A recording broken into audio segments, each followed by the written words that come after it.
Check 1, 2.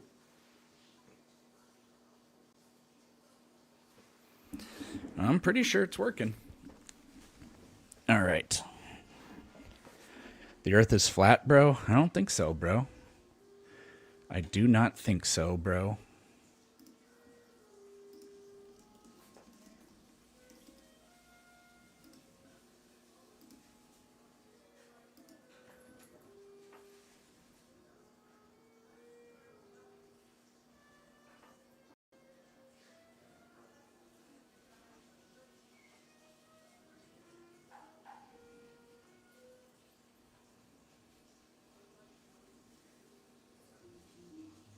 Hi, kitty cat. Yeah, kitty cat, I see you. Where the hell? There it is. Huh. For some reason that did not work.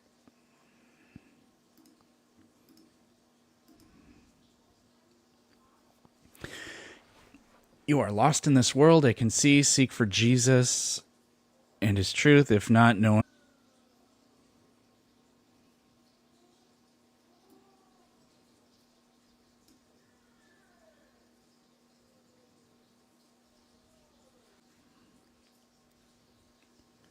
Since when this been on YouTube? Today is the first day, P-boy. P-boy? Really? Really? P-boy? Really? Oh, my audience. Oh, I have no choice but to love you guys. YouTube, hopefully you should all be able to hear me. I'm doing this very weird. I'm actually broadcasting on 2 different computers. That's the only way I could figure out to make it work. The Earth is obviously guitar shaped like a Stratocaster, but upside down like Hendrix. Is that the shape of Earth? All right. Thoughts on Darth? Somebody once said Darth isn't an adult, he's just old.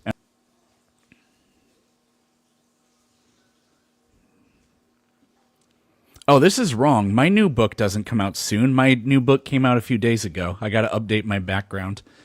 Here, I'll do that while we're waiting. Waiting for somebody to come up. We'll see if we get any takers today.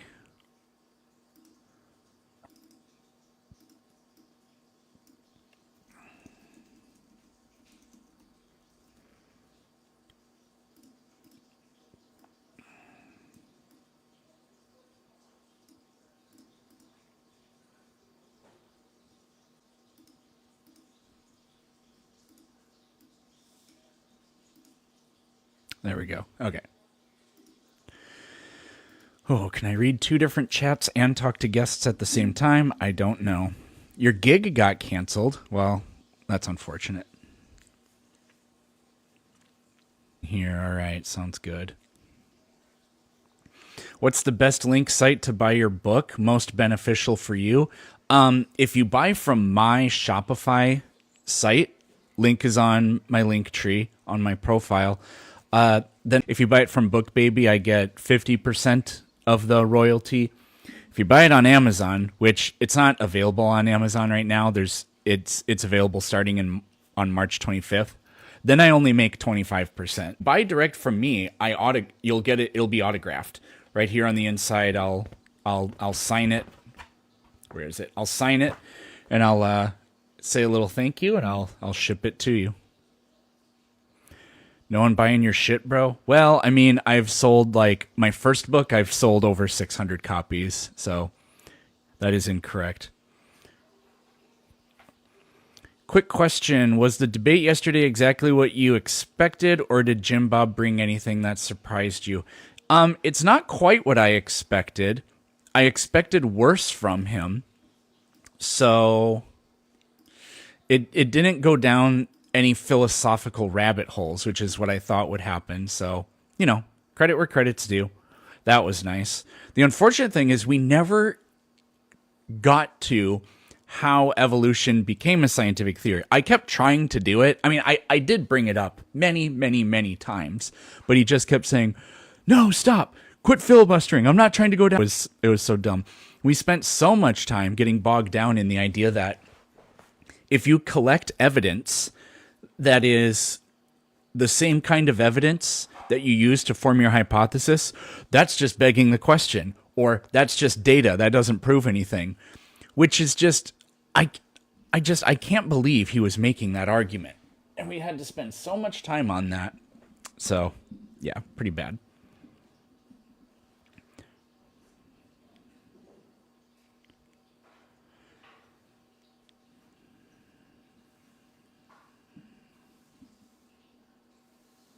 Why am I live at 4 a.m.? It's not 4 a.m. It's 11:30 a.m.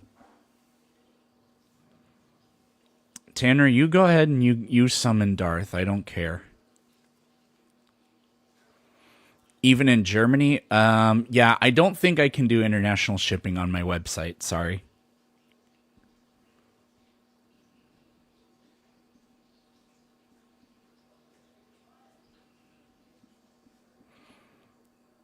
It's 9 a.m.? Where the hell do you live? You must live in Hawaii. 9 a.m. Yeah.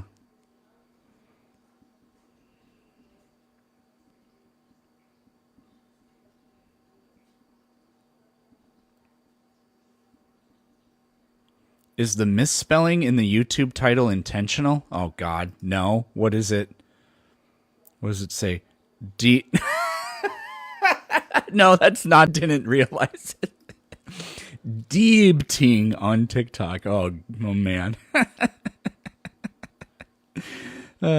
What's my book about? My new book is called Facts That Aren't True. And it's a collection of about 120-ish myths, misconceptions, old wives' tales, and rumors. So it tackles the human body, junk medical advice, history, culture, and geography, animal facts, stuff about nature, miscellaneous. There's a miscellaneous section which includes stuff like language and just random, just things that people say that aren't true. So, will it be in ebook form? It's in ebook form right now. The ebook is actually only $9.99, and you get it instantly. And the ebook is in color. So the ebook's nice for a lot of reasons. Correct your childish misspelling. You can't change the title of a YouTube live stream in the middle of a live stream. I'd have to end it and then start over.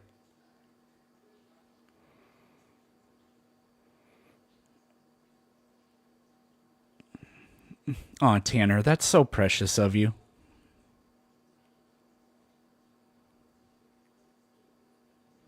I want a Peterson e-girl? Well, that's probably not going to happen.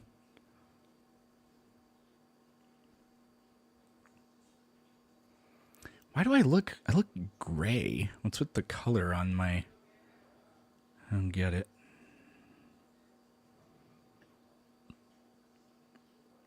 Unemployed spotted? You're not wrong. Not exactly. I mean, I do pay taxes for doing this. So, I mean, I'm technically self-employed, I guess.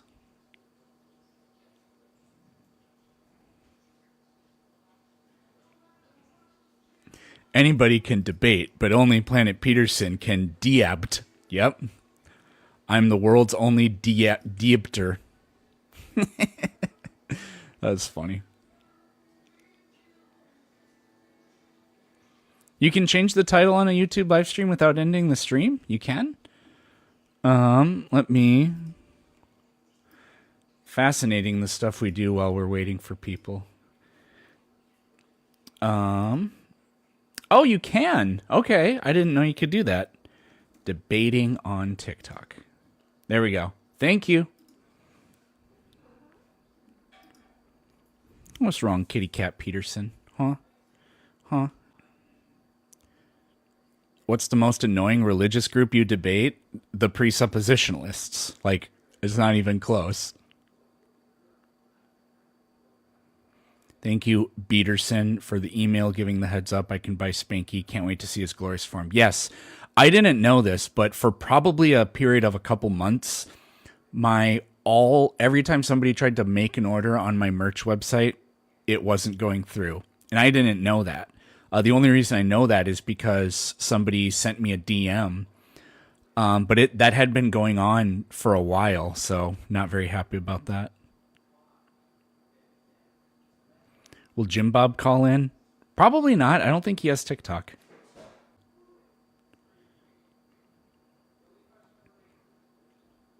Hello, Aram.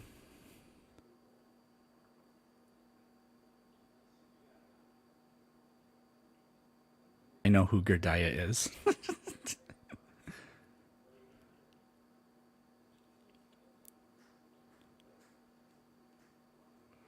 What's my book about? My new book, Facts That Aren't True, is a collection of about 120 popular misconceptions. Everything from historical untruths to like just rumors to like random phrases and sayings people say that aren't true, and just like silly stuff like the 5 second rule is in there, but then like more critical things like you need 8 glasses of water a day, and some historical things like Native Americans were all hunter gatherers. Completely false. So I mean the big scope. Which modern day debate are you most looking forward to in New Jersey? Inspiring philosophy one. That'll be interesting. I plan on doing a reaction thing to it because I've actually been collecting data over that.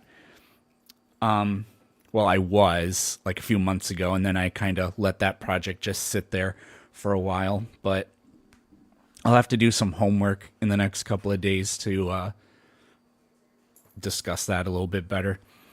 Lawrence Krauss is not the person I would send to argue about that. I don't know. I don't know how well he'll do. I guess we'll see. Do I think the universe always existed? I don't really have a belief about that, but I see no logical contradiction in that idea. And it's a simpler idea than something that we can't know exists and has the same properties that nothing has made the universe begin to exist.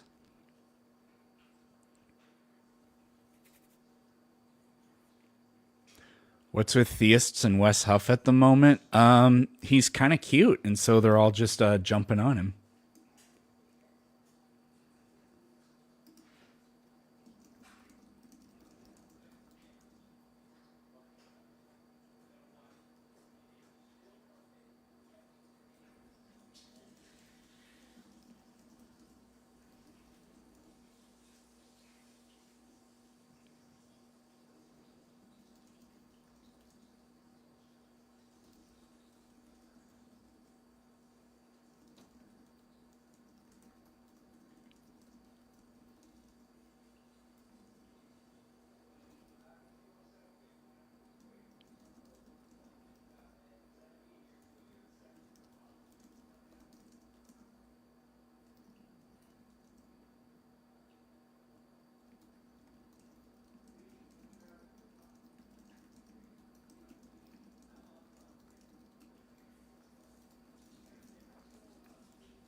Okay, sorry. Why do we still have monkeys? There's absolutely no reason that there would not still be monkeys. That question. That is the first question posed in my first book that I debunked. And the question actually has like 5 different flaws.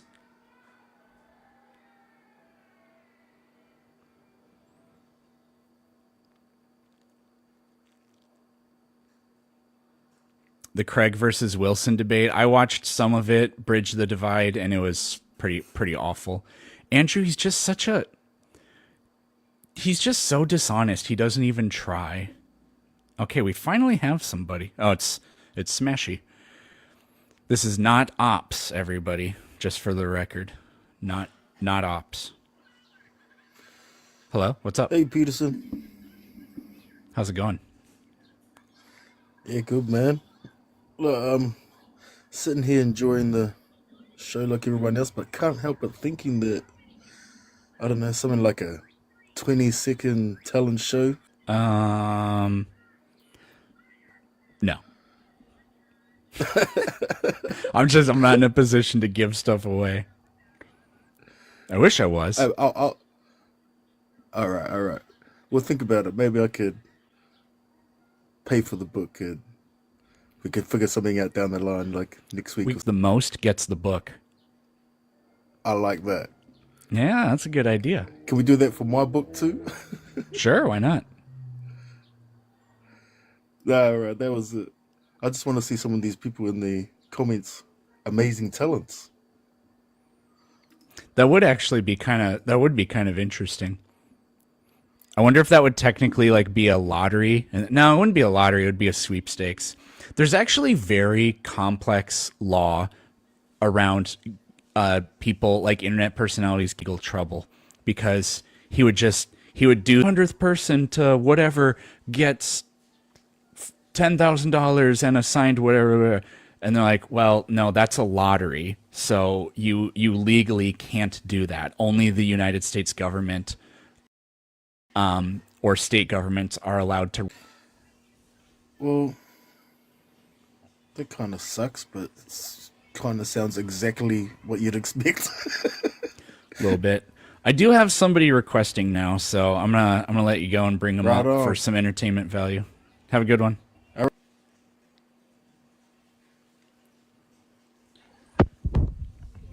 Hello?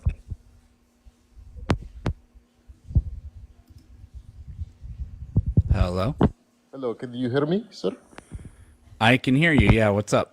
Okay, well, I do not agree with your first statement that Earth is Oh now. boy.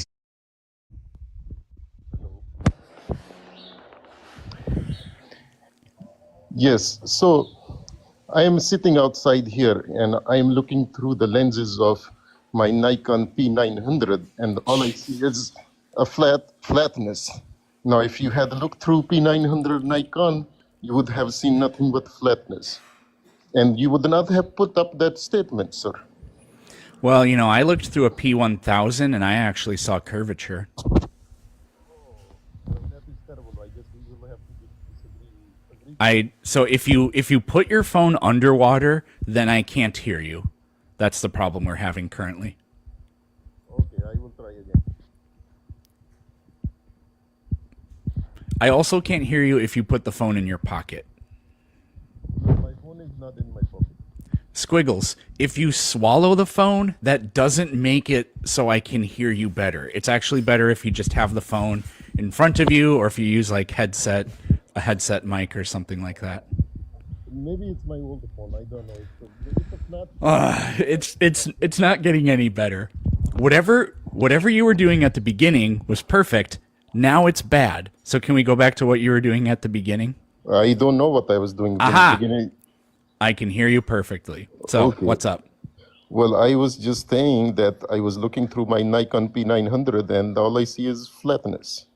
And Right, but also I the looked Earth through a is banging. The Earth P1000 is and I always saw banging. curvature. So get No, wrecked, nerd. no, but the Earth is always banging. The earth is always banging. Nice. All right, Peterson. Talk to you later. I kind of hope not, but see ya. Bye.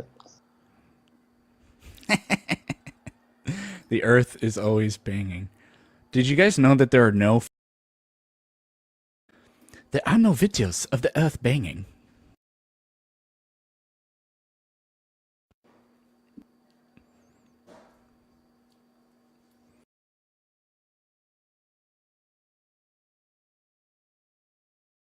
Laugh.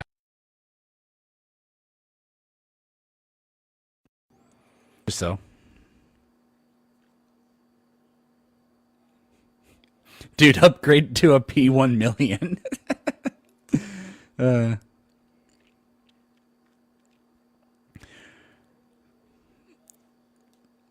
Why is the profile picture AI? Oh, my profile picture? I don't know. I like it. I'll go back to my logo at some point. I'm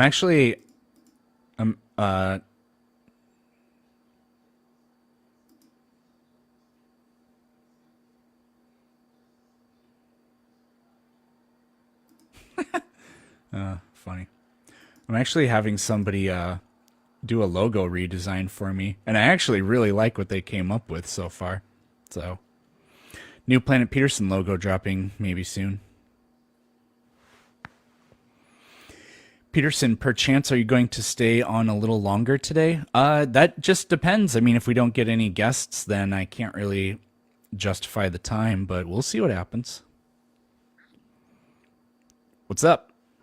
Hello. So, right, I'm really sorry. I don't want to debate any of the point, but I have something that's been playing on my mind for about 6 months, and I wanted someone like yourself's side of this for a better understanding. So my Okay. work about a year ago mandated we all do like mindfulness training, and someone came in, and for a week we all had to do all these brain exercises and all that sort of stuff. And one of the things that they put forward throughout Shut Up and Be Quiet was that society is evolving too fast for the human brain, essentially. And that is why mental health conditions are getting worse.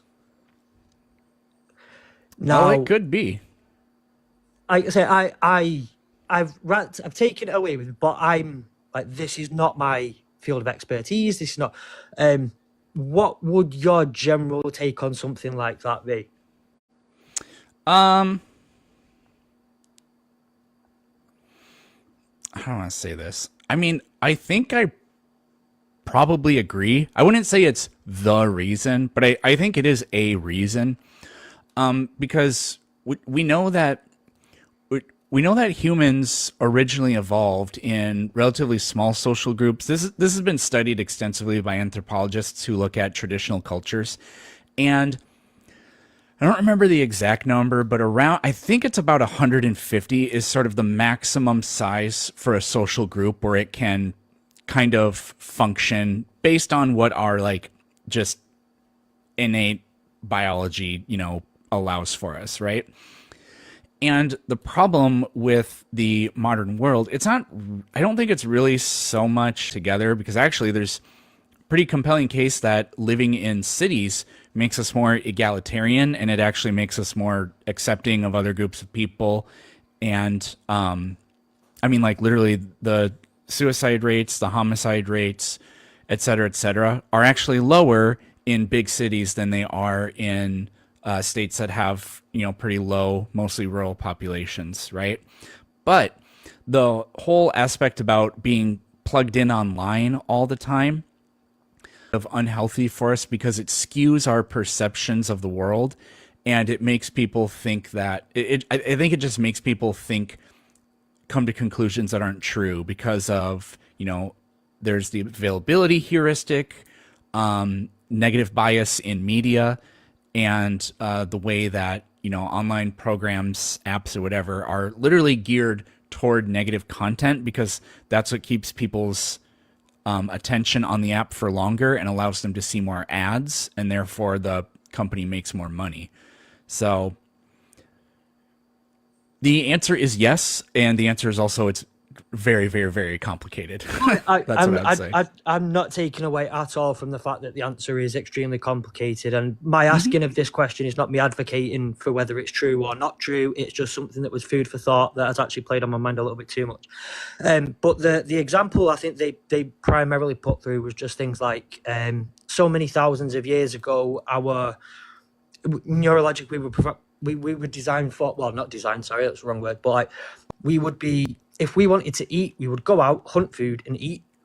Whereas now, you work, you buy food, and then you go to the supermarket, you buy food and whatever. And it's no longer about we don't necessarily live within the way our primal, in the way we would primarily work, and the way our brains were only a few thousand years ago, the ways our brains would work. And society has evolved at such a rapid pace that maybe our brains haven't quite caught up just to the way that we live at this moment in time. And again, this is just something that was food for thought, and I was very interested to hear someone who's actually knowledgeable on this subject thoughts rather than my own. Yeah, no, I agree with that, all of that. So yeah. No problem. Well, that's all I really had. And also, just to say, been a fan for a long time, and I appreciate you answering my question. Thank you. You're welcome.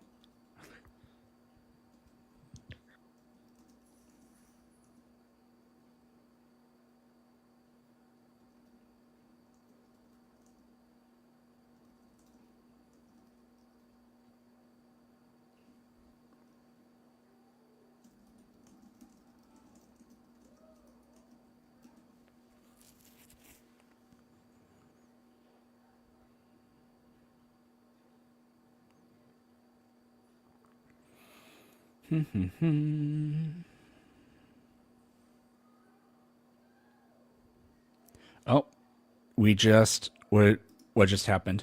We just sold. Did we sell a book or a Spanky or a T-shirt? We sold a book. Thank you. I'm not gonna say a name, but yeah, we just sold a book. Thank you very much. Facts that aren't true.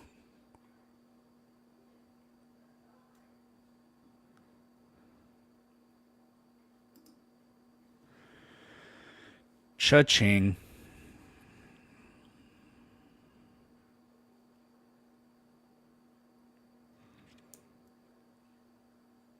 Oh, my first book is on Apple Books. Yeah, you can get my first book pretty much anywhere. You can't get it at any brick and mortar stores, as far as I'm aware. But God damn it! What up, me? Oh, Peterson. How am I doing? You're doing pretty good, bro. How am I doing? You know, I'm sitting here watching. Anyways, you better get to work, boy. I'm probably later tonight. I'm gonna order probably some stickers and a book, and you better get to work signing them books. You better get to work. fine, I'll do it. Yeah, I'm yeah. I gonna really be don't buying sell some. any stickers, but they're only like $2. No, I'm gonna be buying some Those science stickers slave were not a stickers. smart investment because I have sold almost none. How many do you have left? Oh God, more than 100. Uh-oh, looks like I'm spending $400. Oh, I No, wouldn't but do that. no, I'm gonna get a few. I'll get some science slaves ones. I think my girlfriend wants some of them. All right. Anyways, I just wanted to come up here and say praise to Spanky and tell you about that. And tell you to get to work, boy. All right, deuces. Bye bye All right, myself. I'll do that. All right.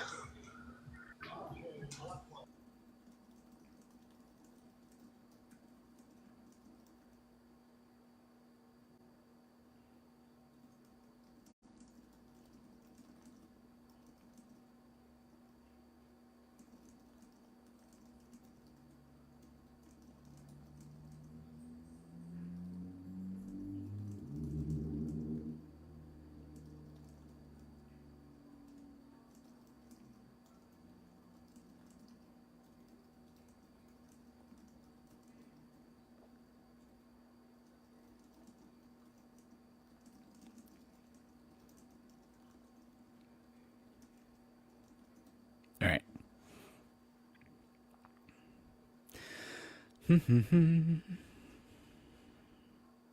Are your books self-published? Yes, they are, because I'm not famous. So there we are. I'm the publisher.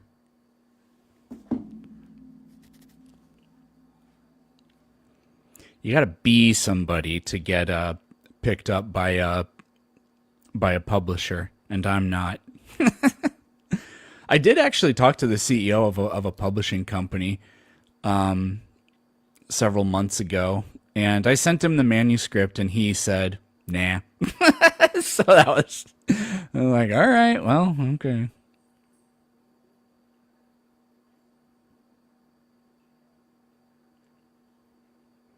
Do I still teach? No, I do not, unless you call this teaching.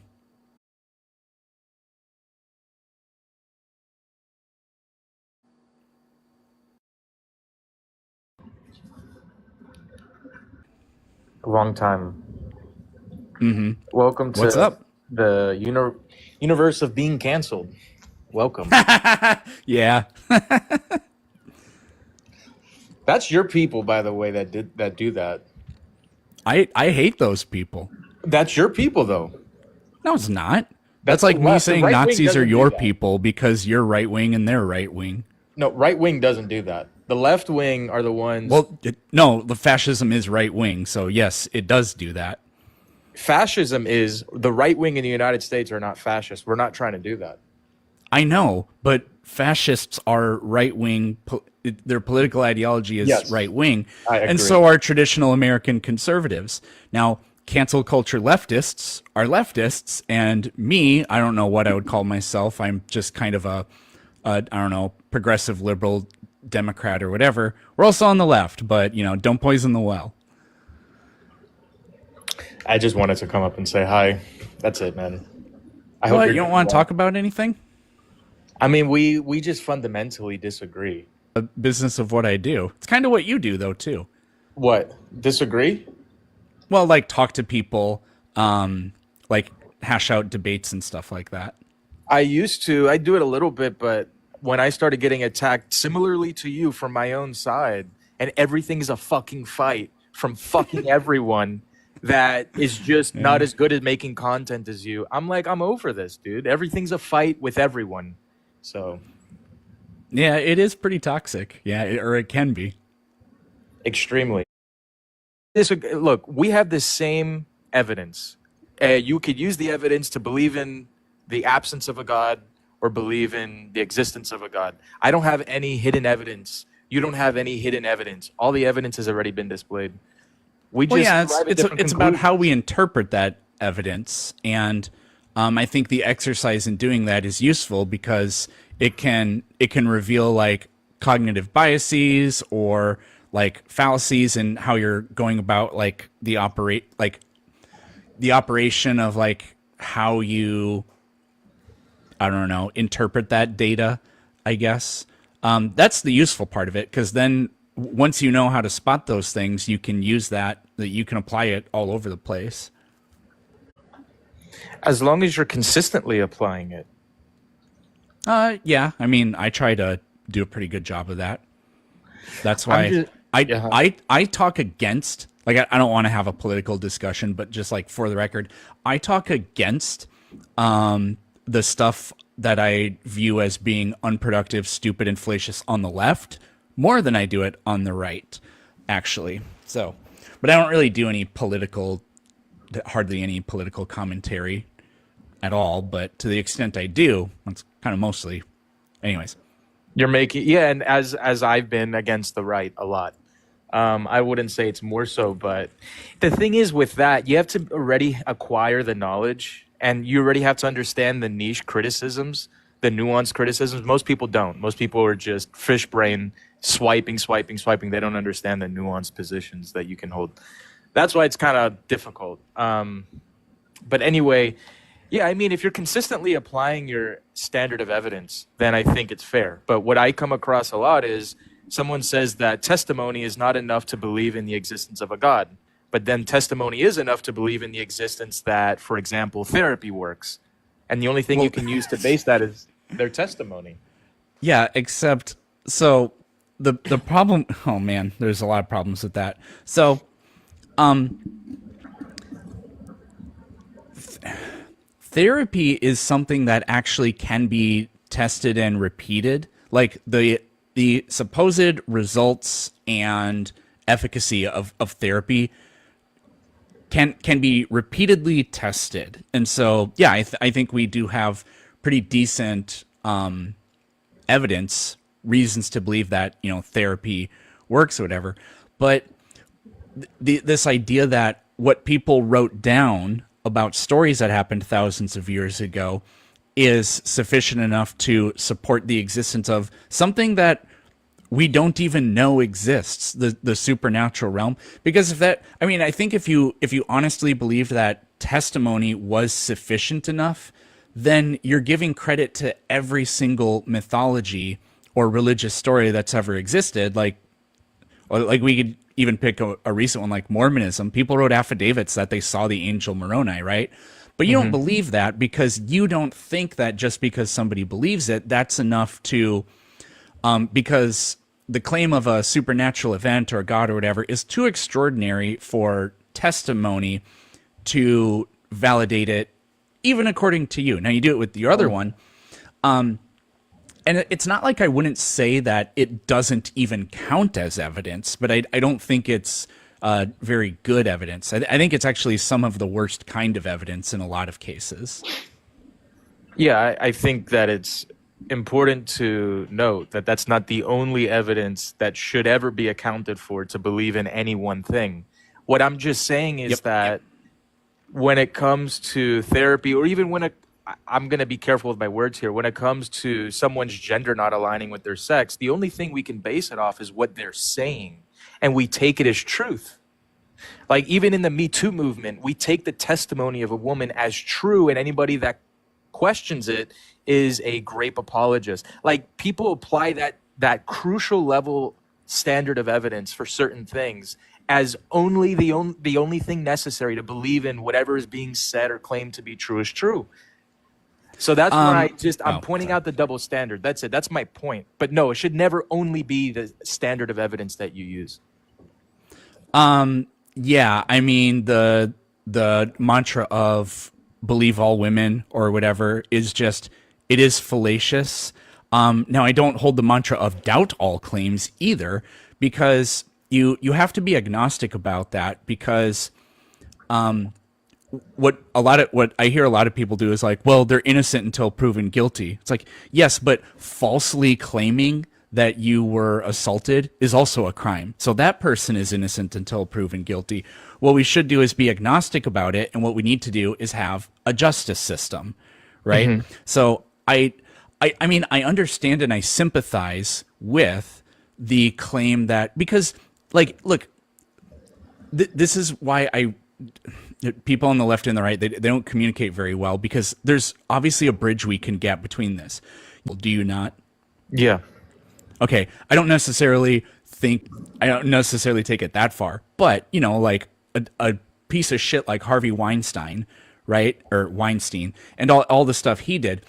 He was the epicenter of this Me Too stuff, because there were allegations, and with what's going on with P. Diddy and whatever, there were all these allegations, and people openly talked about it at the time and directly after, like, yeah, this was a open secret or whatever. And that's where this mantra of, yeah, can we start like believing people now all of a sudden? That's why that generated so much noise. Now again, even that can go too far, and there is a lot of "how dare you," you know, that comes from my side, which is stupid. But yeah, there's legitimacy to be found in either perspective around the thing. No, so. I hear you. I mean, the overarching point I'm trying to illustrate, though, is that whether it's the Me Too, whether it's gender not aligning with the sex, or whether it's therapy, when we take certain testimonies as true without even being able to question it, without being labeled like a T-phobe or a grape apologist or something, when it's right. When the only evidence that we have for a lot of those claims is testimony, but then when a Christian says my testimony of the Holy Spirit guiding my life and Jesus Christ healing me is not sufficient evidence, why the double standard? That's my point. I'm just trying to illustrate that there is a double standard. Yeah, I don't really think so, because those two types of claims are just fundamentally different. One is a claim of, yes, they're both claims of personal experience, but one is like, really, it's a supernatural claim. Now, if you want to say that, you know, somebody's saying, look, I am personally suffering because I have a gender identity or whatever that doesn't conform with my biology. I mean, there actually is science to back that sort of thing up. I saw, I don't know if it was a YouTube video or a TikTok video, but there actually was research done on this where they did brain scans of lots and lots of different people, and they found that there's this really, I don't remember what it was called, there's this very particular part of the brain that's enlarged in people that have gender, if you want to call it gender dysphoria, or that just identify as trans or whatever. They found that specifically in those people, and they controlled it against, like, for example, just people who were homosexual, to be like, well, is it really actually just that they, because a lot of trans people come out gay later in life, so they controlled it against that, saying like, well, is it actually just this? And they found nope, it's not that, because it doesn't correlate over there either. I'm doing a very poor job of relaying this information because I just kind of saw it and I was like, oh, that's interesting. But anyways, I think there actually is, I think, scientific evidence to support this. I mean, because at the end of the day, what you're arguing for could also be used to say like, well, you're not really experiencing pain. I just have to take your word for it, because I can't feel somebody's pain. And I'm not talking about emotional pain in this case. I'm like literally talking about like you dip somebody in really cold water or something, and you say like, how would you rate this on the pain scale? And they say like a 9. I was like, what? Nobody says it's a 9. You're lying. Like that's not, we can't really make that judgment for people. Yeah, and I don't want to refute too much of what you're saying with this subject because I don't want your life to be taken down, and I also don't want to get off into the weeds. I don't want to stray away from my overall point, but yes, I mean I would agree that there's science that can test any number of things, including this. I'm not going to deny that, but we can also use science to test the lifestyle changes, the addictions ending of people that turn their life over to Christ. Like if you look at a faith-based system such as Alcoholic Anonymous, which is I think the first 4 or 5 steps are faith-based. It's not that this proves that there's a God. It just shows that when you have a faith-based system, it's effective. And it begs the question, why is that? And why is it just as maybe even more effective than secular-based forms of therapy? It does beg the question. Yeah, if you want to read a really good book about that kind of thing, The Righteous Mind by Jonathan Haidt talks about this.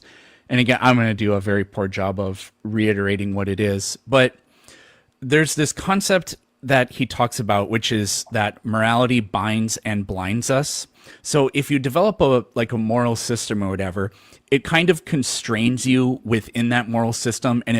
But what he sees an advantage with religious systems is that binding and blinding is actually kind of a strength that it has, because it sort of basically forces people to conform to it. Like you have to accept, and Alcoholics Anonymous is like this. You have to accept something sort of like grander than yourself that is actually nebulous, and you just kind of have to accept it. Whereas when secular ideas, which kind of tend to be left-wing in today's climate, when they try to do this kind of thing, it's always, how do I want to put it? It can always be questioned and sort of delegitimized from like an actual material. You don't get very good buy-in from those types of initiatives. Again, I wish I like had because I was listening to that part in the gym and I was like, that makes like actually perfect sense. So there's kind of this disadvantage that people on the left can have. So you're right that a faith-based system or whatever can produce positive results for people, but that doesn't really say too much about whether or not it's true. But there's all kinds of things that aren't true that we believe in, like the value of $1. So I'm perfectly happy with coming up with what we could almost call like fictions that we all believe in to make our lives better. It's very hard to do that. It's very hard to build a moral system like that is secular, because religion has been the dominating authority on that for so long. But I don't know. I kind of think we're working toward it, and I'm not like pessimistic about it or whatever. Yeah, to spin off that though, I mean, we do have a system that for the most part has worked, a moral system that has worked, with exceptions, of course. The question is then, if we're going to stray away from that biblical moral system and adopt, let's say, a secular humanist moral system, why? Why is one that hasn't been tested and repeated and has had as much success as the other, why should we accept the other? I heard you. I just have to change something real quick. Oh, that's funny. Okay, sorry. I actually wrote down some thoughts about this literally this morning. So, I mean, I wouldn't say that secular humanist ideas haven't been tested or anything. They have. I mean, they haven't been tested as much as Yeah. religious ideas have, but for the others. So that's not an excuse to just throw our hands up. But my sort of thing on this is, I was listening to this argument. It was actually this morning. It was Andrew Wilson and Fight the Flight. They were talking about this. Yeah. And Wilson said something like, well, let's say that a bunch of secular humanists start locking people up in prison because they determine that that's the right thing to do. It's like, that doesn't mean that they are correct. So what I wrote down, and this is a little bit sloppy, but here's what I wrote down. We get math wrong sometimes. Now, is that because math is flawed? No, humans are flawed. The problem to me with Christian ethics is that much of it does not tame our innate flaws, but it was created by using them, and it magnifies them and justifies them in many cases. There are cases where theistic philosophers have done the opposite of that, but in many cases, that is what happens, and I think that's kind of how it came about. Whereas secular humanism doesn't do that. It takes a very serious approach to trying to study and understand human nature, and the fact that we are cooperative, and makes all these measures to try to, I guess we could say, like, it's utilitarian, I guess. It tries to maximize human well-being, and it's introspective, whereas religion doesn't do that. Anytime religion, like Christianity, tries to be introspective, what happens is you get a new denomination that comes out and a war breaks out. Like, historically, that's some of the kind of stuff that has happened, So those are just kind of my off the top. Yeah, I listened to a little bit of that discussion too. I think some of the problems as illustrated in that discussion is that there are descriptive claims you can make about the world and about humanity and our moral system and what it should be. But the prescription is, well, then who gets to prescribe? What moral authority gets to prescribe, and who is to say that they're correct? So I don't think that the way I understand it is, it's not top down like that. It's not according to me.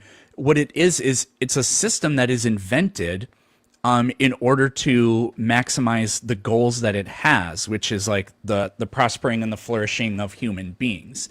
So, I mean, this is kind of like saying, who determines how we do science? Anthony Fauci? Like, no.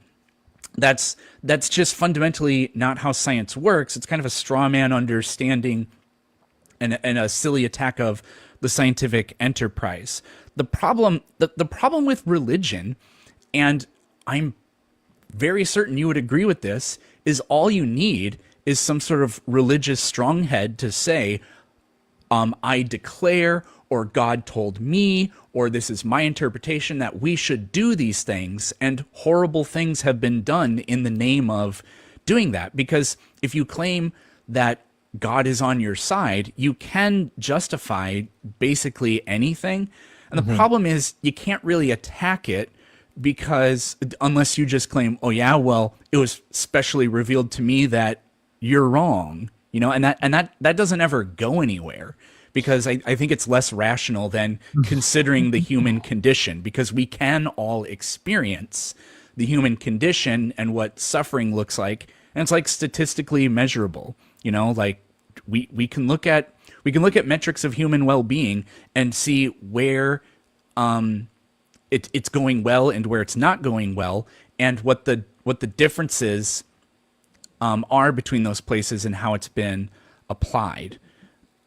Well, two responses. First, to the scientific claim of who really gets to dictate the ethics of science and let's say experiments. It's not Dr. Fauci. There's not necessarily an authoritative figure, but there does need to be lines drawn in the sand of we can't experiment on human beings, for example. Yes. There are ethical boundaries that do need to be drawn, and who gets to dictate that, and why is it wrong? I mean, that's the overall question is this wrong? why is it wrong, and who gets to make. But that's the first point I was going to make. The second, to the other part that you were saying of if there's a religious figurehead that gets to dictate, well, I decree X, Y, and Z to be the case. Well, I'm not a Catholic. I'm not an Orthodox, right? So Catholics and Orthodox hate Protestants because say there is no single person that gets to speak on behalf of God, right? What we as Christians do is it's a relationship with Christ. At the end of the day, that's what it is. That's why the founding fathers figurehead that gets to dictate the laws of a country. You can Based. have laws influenced, but it doesn't mean that God told me so, therefore it is. No, that you should make a separation of, but Catholics, most Catholics today subscribe to, like, within the political realm, subscribe to a Catholic monarchy. They actually disagree with the founding fathers and they want to establish a theocracy because they believe that there is a figurehead in the church that gets to dictate what is. I don't believe in that. I reject that because God didn't ever illustrate that this one person gets to say and do on behalf of me. No. So I reject that. Catholics and Orthodox hate Protestants for that reason. So insofar as what you were saying, I would disagree that there should be a religious figurehead that gets to make these decisions. I disagree. I think all of Christianity is a relationship with Christ. It's more of what you do, not so much of what you restrict others from doing. Sure. I mean, what I see is when people debate like secular humanism or whatever, like they say, oh, the ethics of it doesn't work because you don't have an objective standard or something to appeal to. Because they'll just say, what if a group of secularists forms a modern age Gestapo and starts running around doing all these horrible things? And it's like, how is that not a problem by adhering to a Christian ethic? Because that can and has happened countless times. Witches don't exist, but people were round up and hung for doing witchcraft, which isn't a thing. You can't give me a secular reason to think that witchcraft exists and that people should be killed for it. You can't do that. Now, can secular humanists do and believe in terrible things? Yes, but that's not because that's what secular humanism ultimately leads to. Again, it's like, humans do math wrong all the time. I'm not even very good at math. Does that mean that math is inherently flawed? No. Now, who's the arbiter of math? Well, there have been great people that have literally made discoveries in mathematics, but we just kind of collectively decide the best ways to go about and do this kind of thing. And I have this sort of, I don't think about these things too deep. Well, I don't debate these things very often. I do actually think about them quite a bit, but everybody wins every argument they ever have in their head. So it's not all that useful. But my sort of fallback, and maybe it's kind of a lazy answer, is who decides this thing? My typical answer to that, response to that, is rational minds. And so if you're not going to use rationality or minds or whatever, to me, if you're going to speak out against that, first of all, you can't, because you can't give me a reason why we shouldn't. You can't not give a reason for why reason shouldn't guide our decision making. It's kind of self-defeating in a way, but the alternative would just to literally declare that whatever you're going to propose as an alternative is not rational. And I just think that that's kind of silly. And then the only thing somebody can do there is claim like, well, because I'm a presuppositionalist or something like that, my ability to do reasoning is justified and yours isn't. Ha ha. And then it's like, okay, well, there's no point in talking to you anymore. Yeah, I agree that just because you get something in math wrong doesn't mean math is wrong. It means that the person is wrong at their conclusion. Yes. But that calls it begs the question that, is there an objective measure to math? And I would say yes, there's an objective measure to math. Even though people like Isaac Newton came up with equations to come up with answers, like using calculus, it doesn't mean that there still wasn't an objective answer to find to this problem. It's just you're using a tool. But with that being said, when we're calling morality into question, if we can understand that there's an objective measure to math, then are we saying that there's an objective measure to right and wrong? Well, I don't believe really in moral facts. I don't think that, if you can't derive an ought from an is, then I don't see how any kind of ethic you would ever adopt overcomes that. The only thing you can do, what I believe in, is what I think people call normative ethics. So you can only prescribe oughts with regard to goals that you decide. But I think that there can be objectivity in them. And what secular humanism, as I understand it, tries to make the measuring bar is like, yeah, human suffering and well-being, which is a measurable thing. Now, it's not easy to do, but I don't think that I don't think that it's poor or a bad standard. I think the words of the Bible are a pretty poor standard because they're infinitely reinterpretable. But again, the only rebuttals I ever hear from this, which are really stupid, is like, well, what if a whole bunch of people decide I want to be tortured? So then would it be morally justifiable to let all those people be tortured or something like that? Or another response is something like, well, what if the people on the top say that they want to torture other people, so then they start doing that, and that would be maximizing their well-being because you're doing what they want to do. And I just find those to be completely unserious objections. I hear you. It's just, but certain levels of torture and human displeasure, physical displeasure, is necessary at times, and it is good sometimes. I wouldn't say torture, but Yeah, well, it depends on how you define torture, because of what we did to certain groups of people, like the Schnazis, they would classify as, they're being tortured, they're being afflicted, they're being physically harmed, and that breaks, certain ethical principles of secular humanism. But I would say it was good, though. It was good to break those metrics and to hurt these people so they could prevent, the future harm of other people. yeah, and that is where I guess we could call that sort of a utilitarian perspective. And then that can break down to absurdity because it's like, okay, well, would you kill 49% of the population to save 51% of the population? Because technically you'd have the better outcome. And if you don't do it, everybody dies. And then it's like, well, yeah, great. Now we're talking about something that seems kind of ridiculous. But I don't think any kind of framework doesn't have that same kind of problem. Or not necessarily the same problem, but ethical dilemmas that have the same, that just make you go ugh, to the same degree. I mean, but that's where I have a fundamental disagreement with you, because I do believe that there is an objective measure of morality in the universe that I believe is God. I mean, that's God's nature. Now, human beings can get it wrong all the time. Even Christians get it wrong all the time. It doesn't mean that whatever is right or wrong is still objectively right or wrong. I may have interpreted something wrong. I may have interpreted a scenario or maybe even a biblical verse incorrectly, and then leads to an incorrect action. It doesn't mean that objectively there still is a right and wrong dependent on God's nature. We disagree that there's a God at all. So I do believe there are objective truths and objective wrongs. I do believe that. Whether I interpret it to be right or wrong is irrelevant to the question of, are they still objective, though?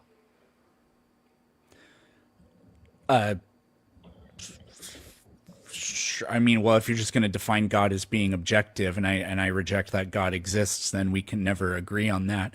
What I would do, I mean, what I would do is I would ask the religious person, why is it that God tells us to do certain things and not do certain things?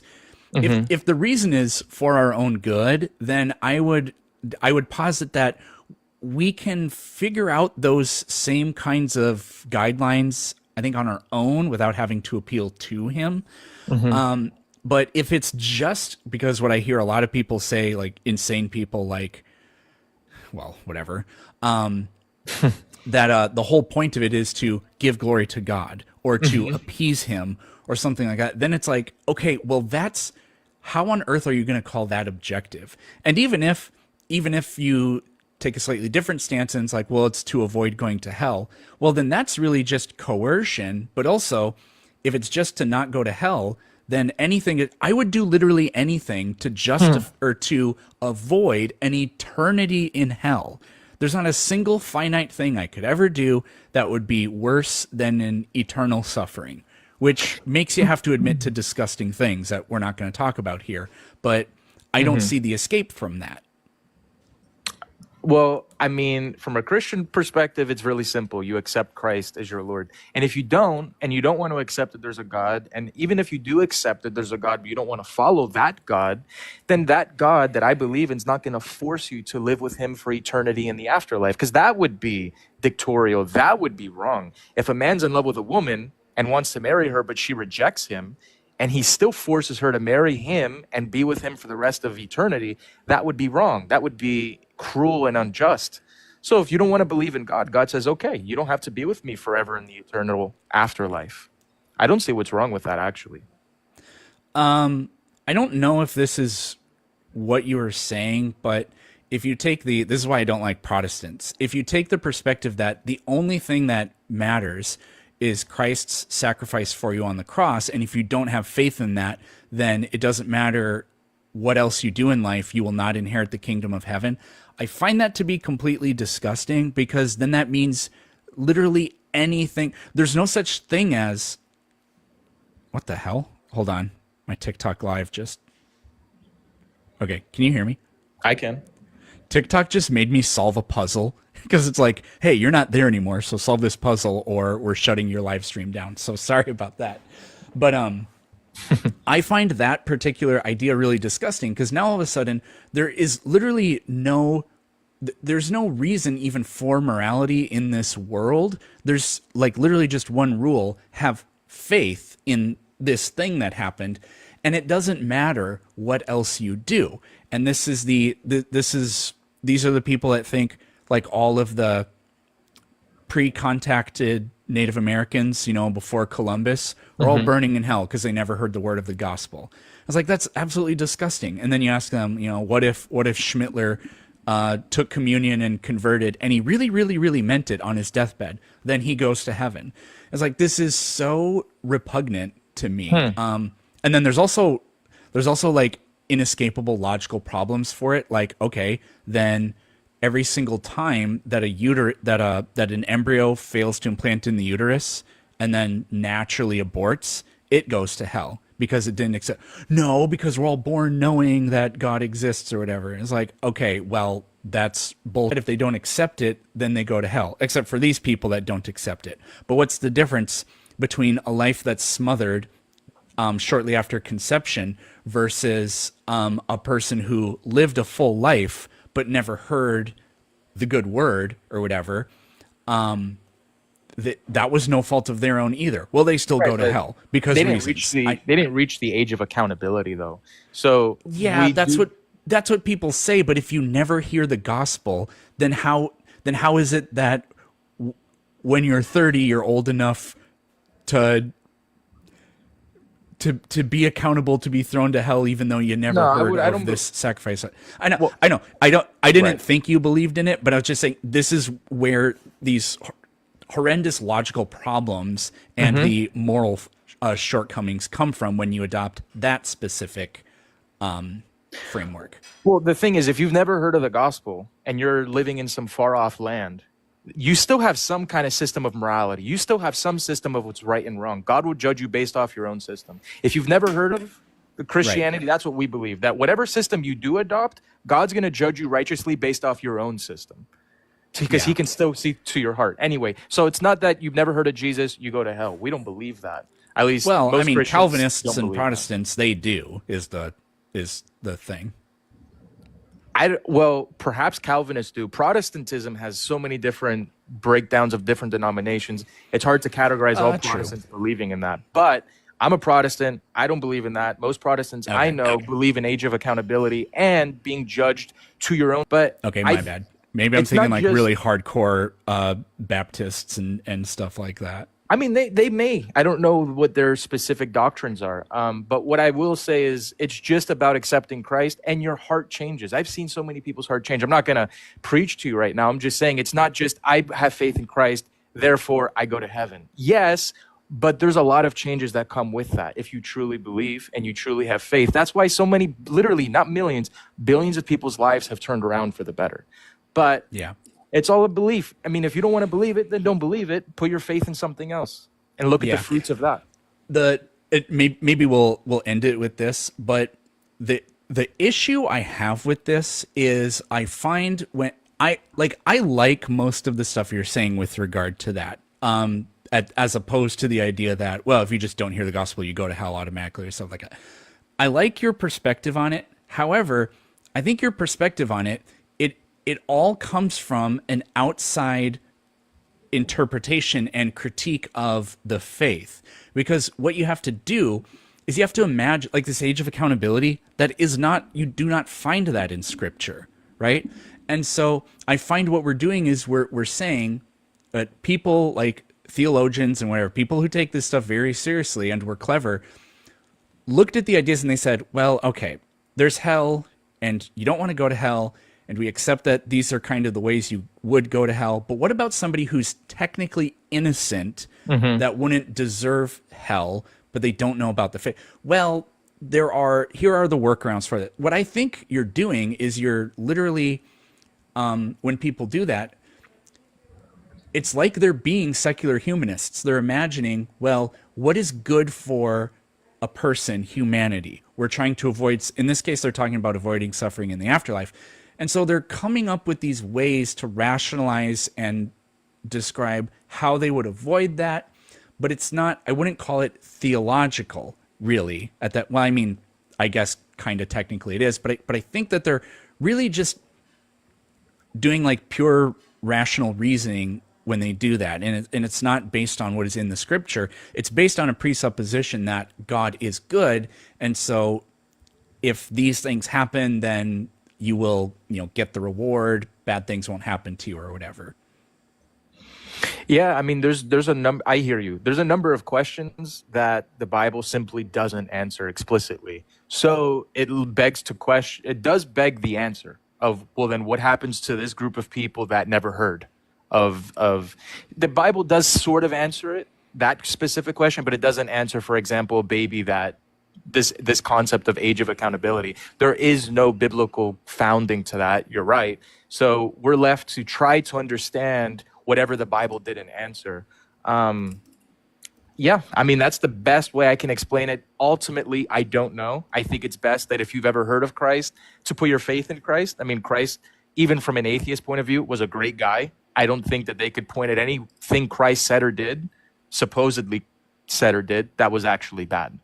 So I put my faith in him. I believe in him. And I believe in the testimonies of the people that claim to have seen him die and resurrect. I do believe that. And I put my faith in it, even though I don't have the answers for everything.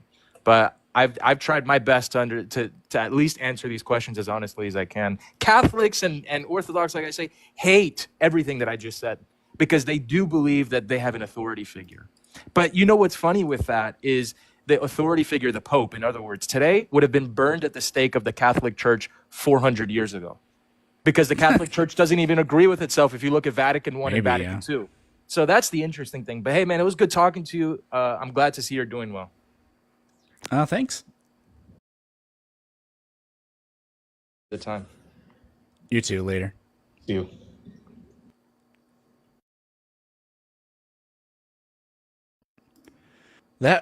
I thought that was going to only go on for about 5 seconds, and then it turned into 45 minutes or whatever.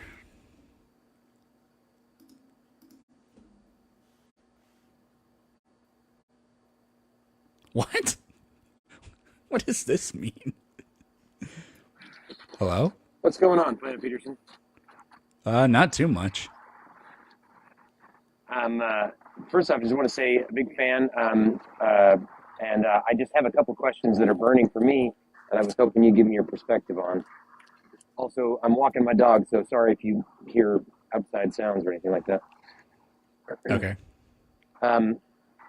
So what I really liked listening to that last conversation you had, especially the part regarding how we can, it was a while ago, but it was about how we can determine like the essence of things in the universe without the presupposition that there is a God. Like all the time I talk to people who have, they hound me about having like a single unified principle about something. And I try to tell them that the universe can exist and logic and reason can be, great scaffold for understanding how the universe works without the assumption that there is just this one thing, because there is actually there are several systems on the earth and in the United States that we adhere to that are totally real and totally built upon completely abstract concepts. Like you mentioned, the value of a dollar, like, and there's a physical thing to go along with it, but like the value of a dollar is completely arbitrary and an abstract concept, and then therefore there doesn't have to be something that we don't just all agree, unifying principle or truth as it exists or whatever. And no matter how many times I say that and talk to them about how like truth is much more like an asymptote that we're all striving for that doesn't really ever get to be reached. You know, there is no ultimate thing. But can you comment on that a little bit? I mean, I know you seem to agree with it, but I mean, I think that's really good. I'm not really sure what else to say. I mean, you're gonna run into a lot of hopelessness because they're just going to claim that, yeah, but God is the reason you're even able to make logical statements or whatever, because that's just how I choose to define God. And it's like, yeah, okay, well, like, fucking good for you. But I mean, what you could say in response to that is, people read the Bible and determine that the sun orbits the earth according to it. So obviously, the revelatory nature of the scripture is not a means to produce true beliefs, is it? yeah, it's That I've not. never been Yeah, able to use that before because they're so fucking insufferable and can't answer any questions that we never even get to that point. But the only thing they can do then is just be like, well, I'm more special than they are, so my revelation is better. And then it's like, okay, jerk off. Why don't you just exactly. go and Yeah, jerk off or something? and they don't seem to understand that the special revelation like appeal is something that literally anybody could use that believes in any Yeah. God Yeah, or that's in any why I ancient invented scripture. Spanky. Exactly. And Yeah. I think it's really interesting that when it comes down to, if you press them on that, they talk about the unique claims of the Bible, and I'm like, okay, but we're not talking. We just entered into the realm of a value judgment made by you, not by anything else. Because if you say the Bible's claims are unique, I would ask you by what metric? Oh, your interpretation of them against the unique or special claims of, the Quran or any other ancient text.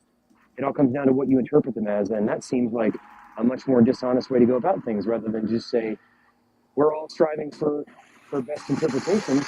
Sorry for that, the car going by. Our best interpretations, and there's not much that we can do about absolutely nailing down what the certainty of a unifying principle or truth is. We can all just, and I like, it does get messy, like you mentioned in the last conversation too. We try to talk about what is good. 49% of the population versus 51.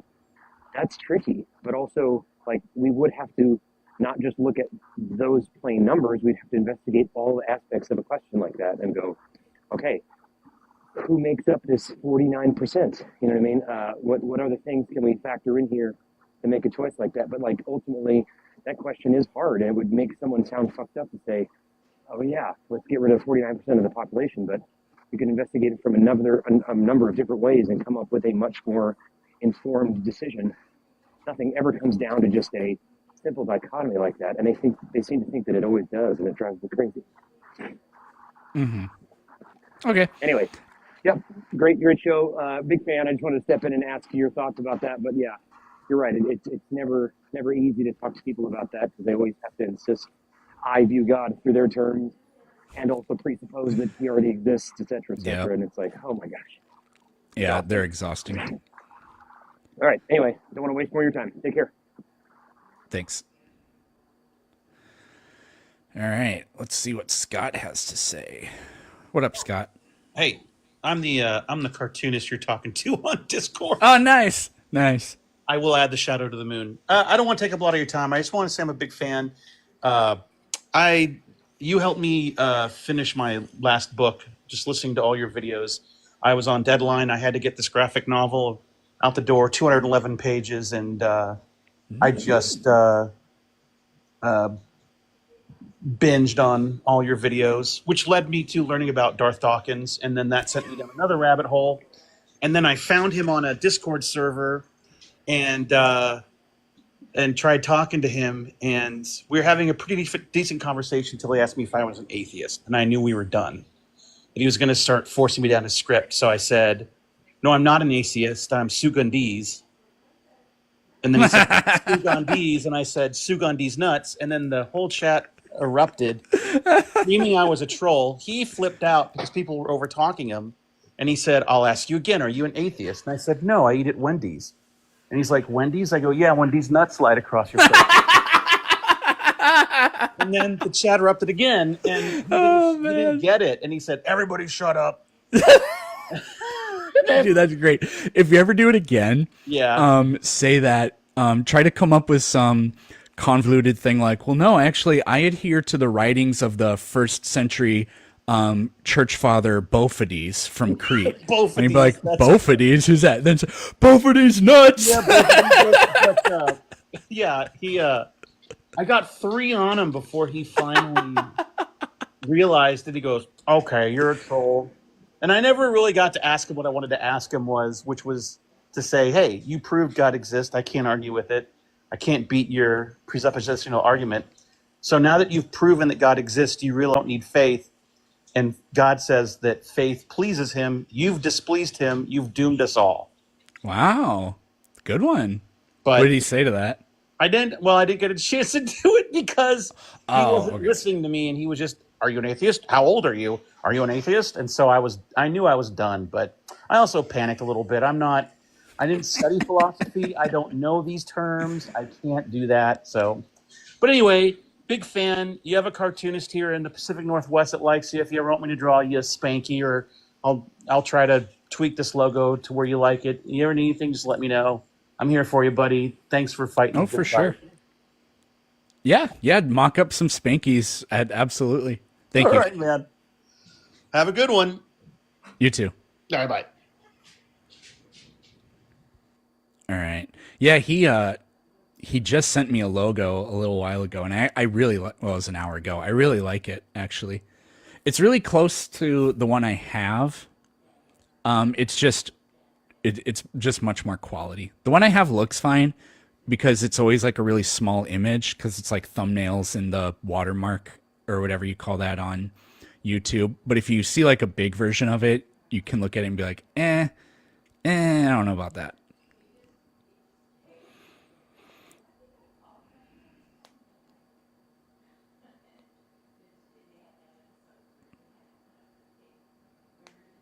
Is this what TikTok looks like? Yes.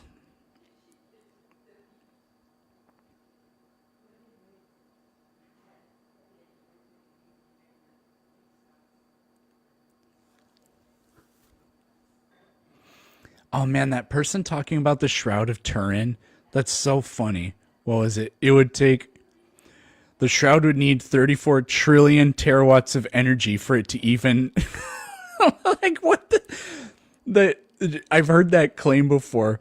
The only way for the image on the Shroud to have been made that way is if for 34 trillion, like, you know that much energy would incinerate the entire Shroud and maybe even the planet. So yeah, obviously, when they try to use science to prove this was a miracle, like it always undermines the claim. And then when you point that out, the only thing they can do is say God works in mysterious ways. At 50,000 likes, Peterson reads a fact that isn't true. I will gladly do that. You know what? I'll do it at 25,000 likes.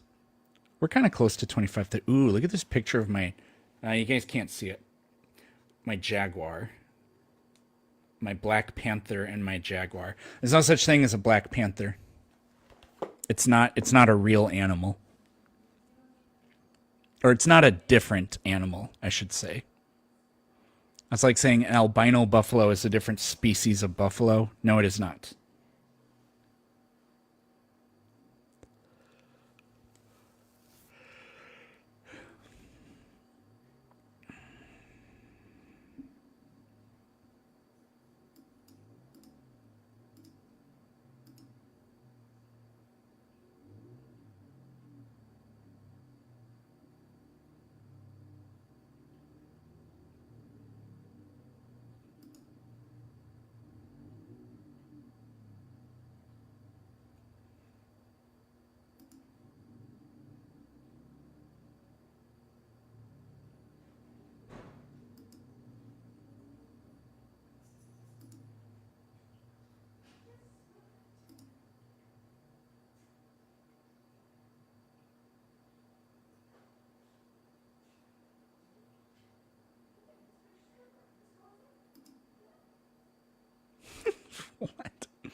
All right, where are we? Nope, still no guests.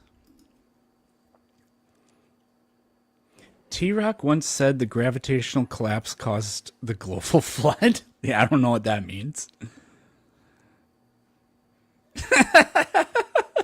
Yes, the famous Greek philosopher Fondolestes. Fondolthes. Yeah, Fondolthes. Fondolthes? Just call it a puma? Yeah.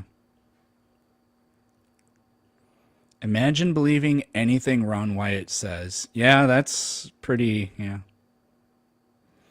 Okay, so Italian researchers are wrong? Yes. Yes.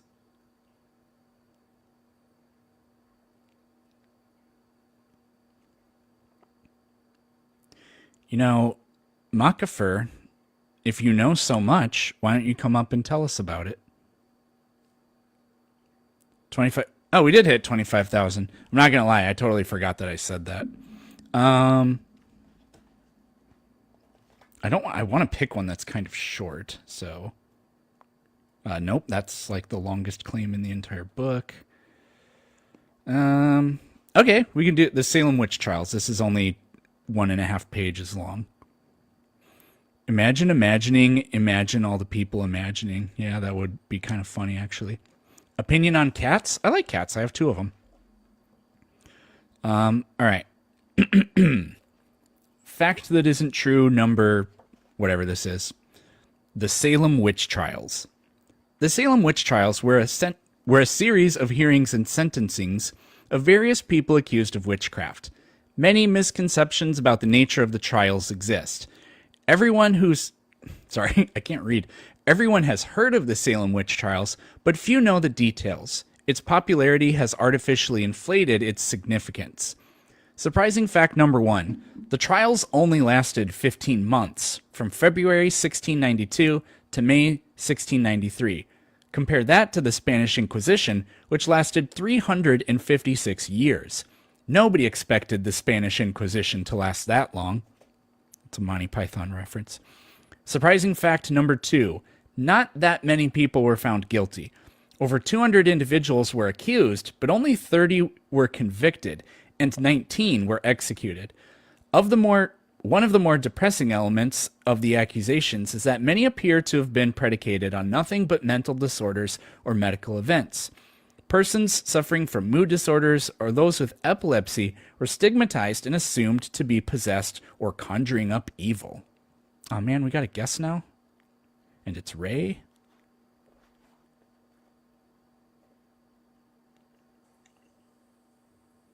Hello?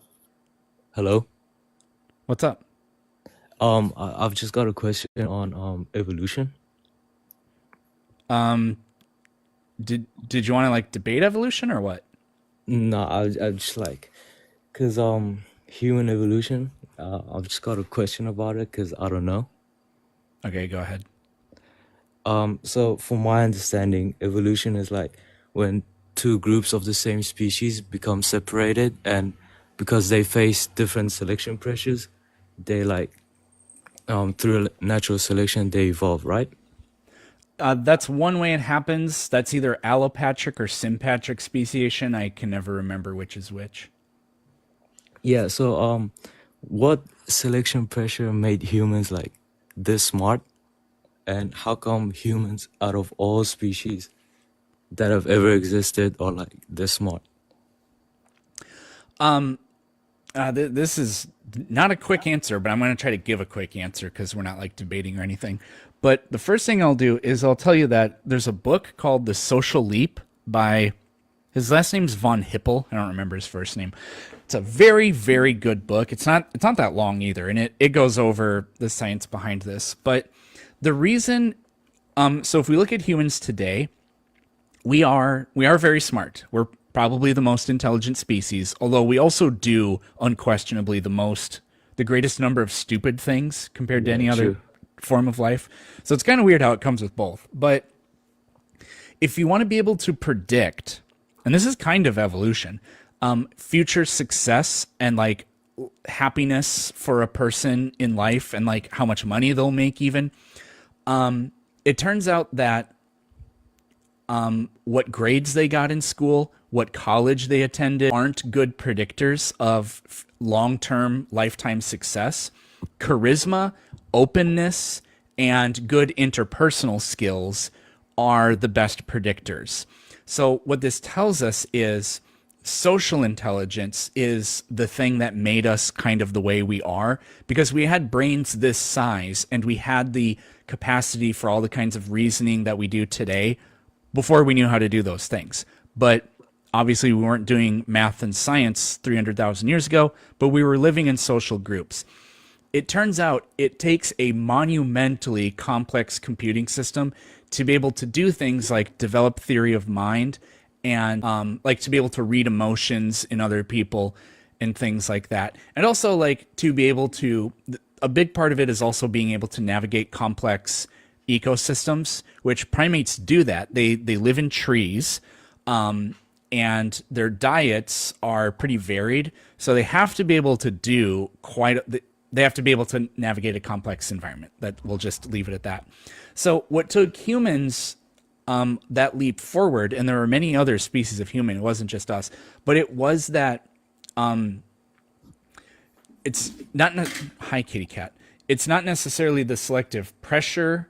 The extra leap was forming tighter social bonds. Because, like, chimpanzees, our closest relatives, they are social like we are, but they're also deranged psychopaths that will cannibalize members of their own tribe's children. Jane Goodall famously documented that. So they're also incredibly violent, and they do things that we don't do. So the social intelligence is a very good predictor of like general intelligence, which can be applied to many other things. So that's basically why we are as smart as we are, because we have computers, our brains, that do things that it turns out take an incredible amount of bandwidth to do. Going back to I kind of forgot to flush this idea out, but going back to the navigating complex environments thing, we are the shittiest computer in the world can do multiplication of two 100-digit numbers instantaneously. No human can do anything close to that. But we just barely have gotten to the point where the most sophisticated computers on the planet can look at a Where's Waldo thing and pick out a specific inanimate object from it, like find the car. Computers have been unable to do that completely until very recently. That's why the prove you're not a human test things on computers are so incredibly stupid, because computers aren't smart like that. We're smart like that. You know how you said like humans are social? Yes. Other species, like for example, like lions, they're pretty social. So I know this is a dumb question, but by that logic, would they like be as smart as us? No, because one thing about it's a multivariate answer, but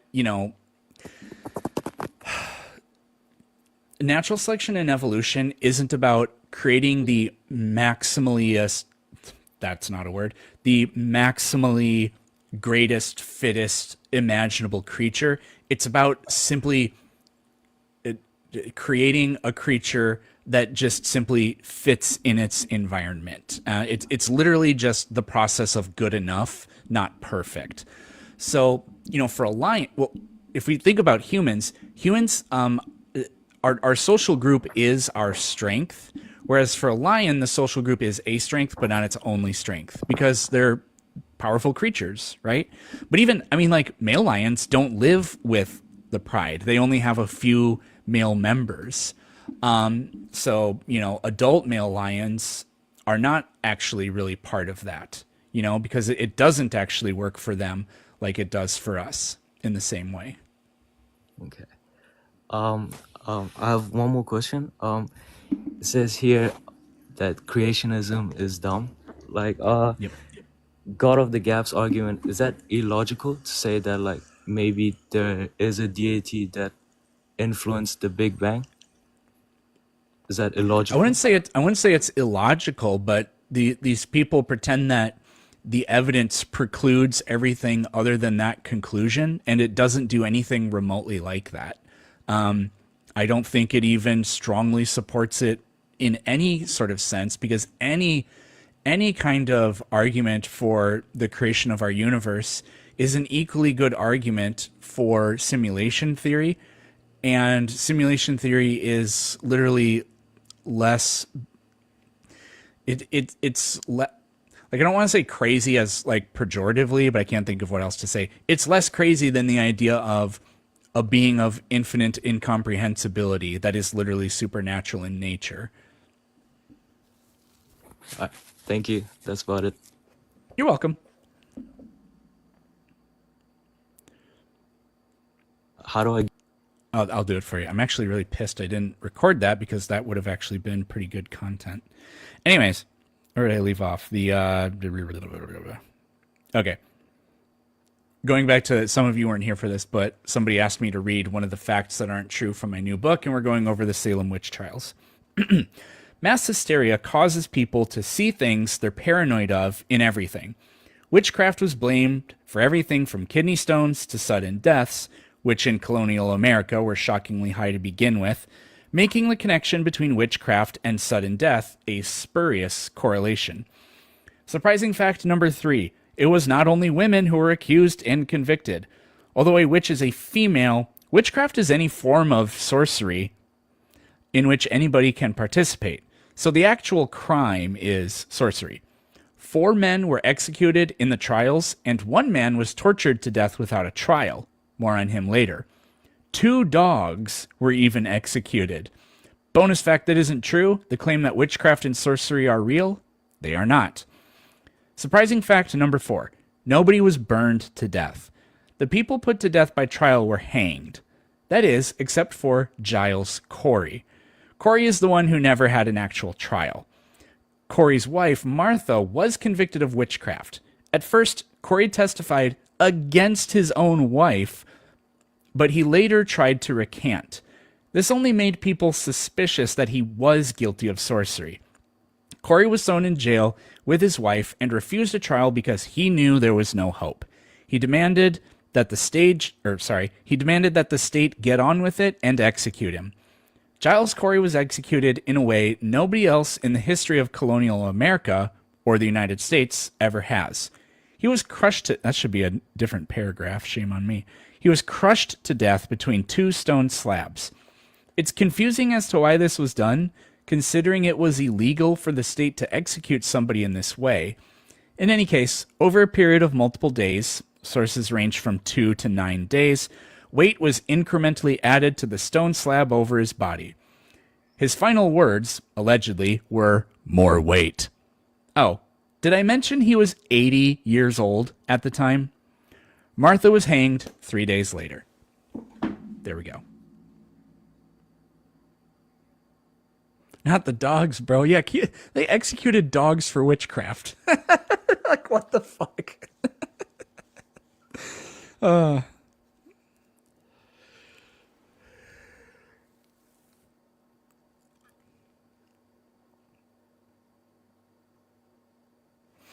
He got sick of his wife, that's why? Well, 80 years. 80 years might be enough.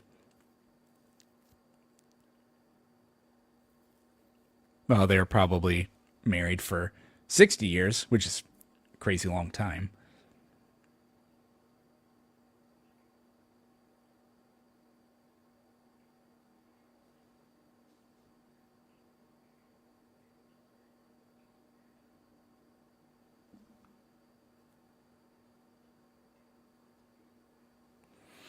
Dogs deserve better. Yeah, I mean, that's true. I mean, in colonial America, dogs were a delicacy, so...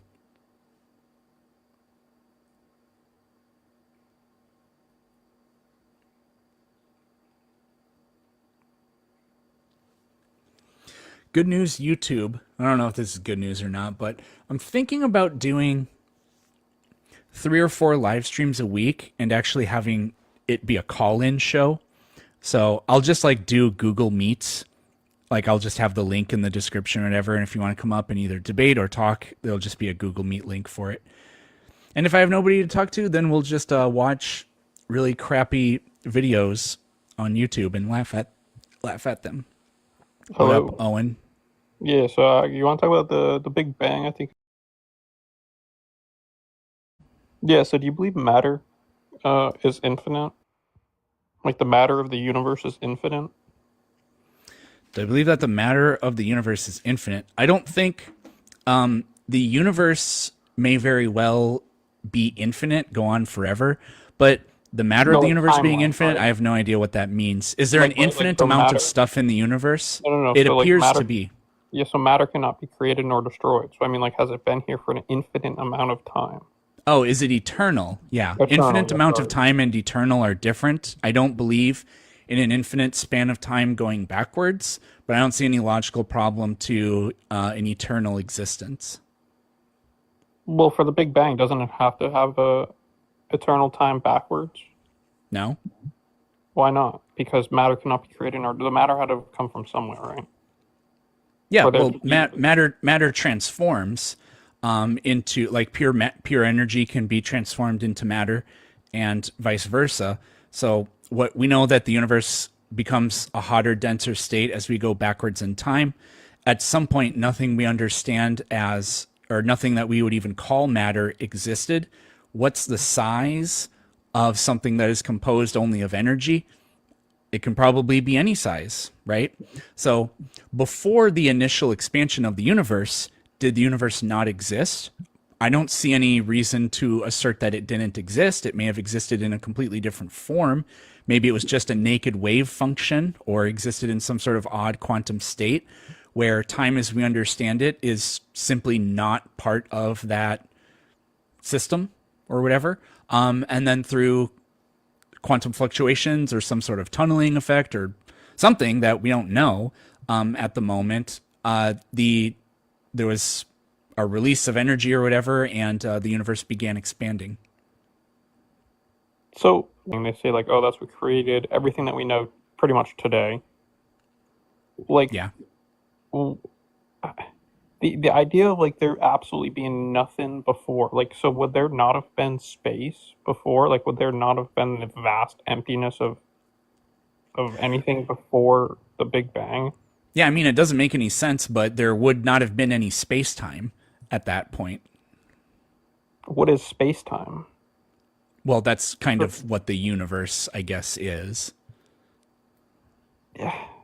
So sorry, this isn't like I'm not like the smartest person when it comes to this. Just the idea of like the Big Bang created space time, but like before that, was there just nothing? Well, there was a universe, but it was not a universe that is like the one that exists today. I mean, like inside of a black hole, the conditions like are we do not have the science, the physics, the anything to describe what the conditions inside of a black hole are, but they exist in the universe. But it's not going to be space-time like we understand it today. So that's just an analogous sort of thing we can point to. Yeah. So like before the Big Bang, there just would have been like obviously no planets, no stars, no asteroids, no space dust. That's pretty much what it would have looked like back then. It's just Yeah, well, it wouldn't have looked like anything. It's like it may have properties that can be described, but it not those kinds of properties. like, so would it have just been darkness, just black?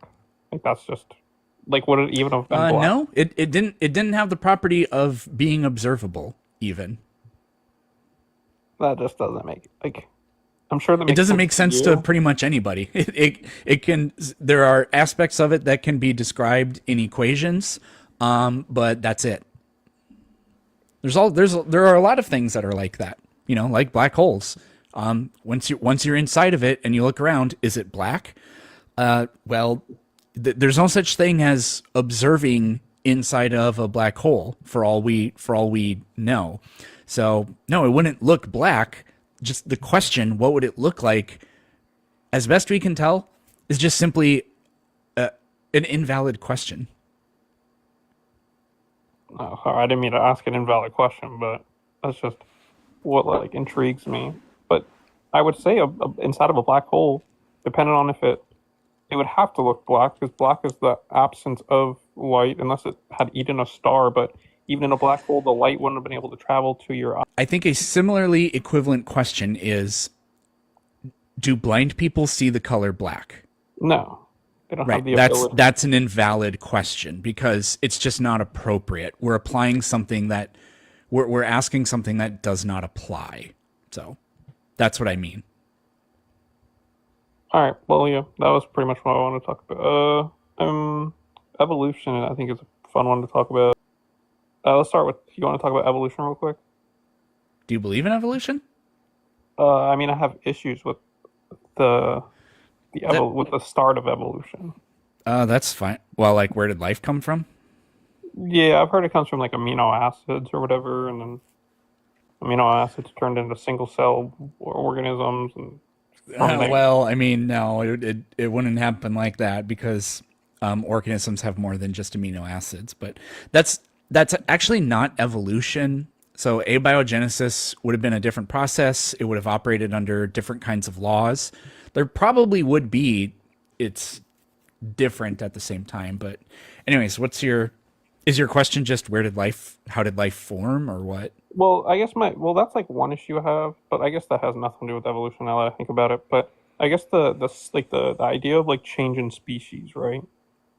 So like obviously apes are a different species than humans because we can't obviously Well, intercourse with an ape and then have a. Probably not. I mean, we could have in the past with Neanderthals, and we know we did because people like me have some of that freaky DNA in them. Wait, you have like Neanderthal? Huh. Now, how do you know that? Like, how do we like? Well, because scientists have sequenced the genomes of like countless people around the world, and we've found enough Neanderthal bones to be able to sequence their genome.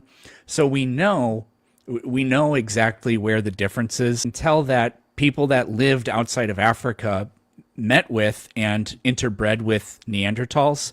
People that lived in Africa never met any Neanderthals. So the world now is so highly mobile that yes, you will find people of largely African descent that do have some Neanderthal DNA in them now. But if we froze time a couple thousand years ago and everybody just lived where their ancestors had lived for the past several centuries or even maybe millennia, then yeah, Neanderthal DNA was intermixed in human populations only outside of Africa. I have no idea if you find it in people that lived like indigenous North and South Americans. I don't know, actually, or Aboriginal Australians. I don't know, but maybe, I don't know. But yeah, so why don't we ever like? Obviously, we found Iceman, right? Like the oldest known. Yeah, he's only 5,300 years old, though, I think, or 5,700 years. Yeah, isn't that the oldest skeleton that we've found of a human or a Homo sapien? No, it's the oldest naturally preserved mummy we've ever found, but we've found bones of people that are older than that. Oh, we have? Oh. So why haven't we found ever like an ape maybe in like the early stages of evolution, not even like a half and half, right? Just like a. No, we have. We have? found so many of them. Yeah, just their fossilized remains, but yeah, we have. I mean, there's the Australopithecines, and then there's tons of homos. There's Homo naledi, Homo ergaster, Homo habilis, Homo erectus, Homo floresiensis. I'm probably leaving a few out, but Ardipithecus is actually even older than Lucy. But no, yeah, we have all kinds of stepping stones between early apes and us. And have we ever found, and this is way back, but have we ever found where like a fossil or something of when they come out of the water and then start to grow? Tiktaalik. There's a whole book about it called Your Inner Fish by Neil Shubin. Damn, you really know your stuff. All right. Yeah, and then we've even found a slightly more advanced transition after Tiktaalik, which is Ichthyostega, which literally means like a fish amphibian or something like that. So, Huh. I don't know much about this, but you're welcome.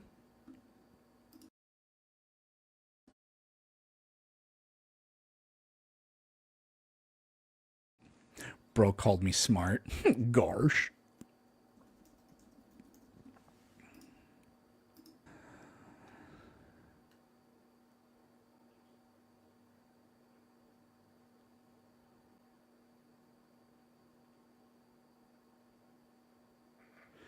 Mermaid, human top or human bottom? Oy. I mean, if you're trying to make mermaids, then I guess you need to go with a human bottom. If you're just trying to have fun,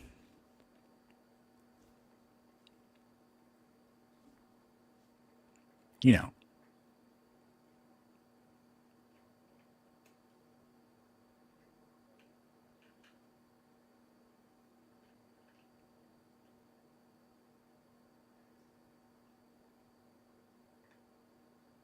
Oh, I don't watch Family Guy, but I'll take your word for it.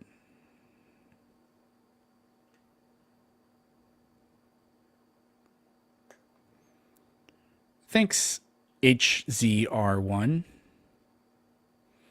If we don't found something, it doesn't mean that evolution isn't true. Sure. Family Guy used to be funny. Yeah, I mean, sure.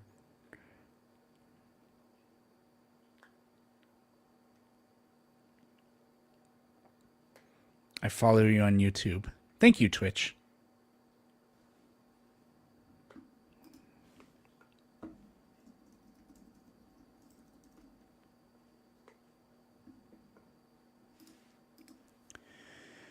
That Cheese Whiz exists is evidence of God. Fun fact, Cheese Whiz contains 0% cheese. I think it's the only craft product that is actually 0% cheese. South Park is better. Well, yeah, South Park is arguably the best animated show of all time. Family Guy.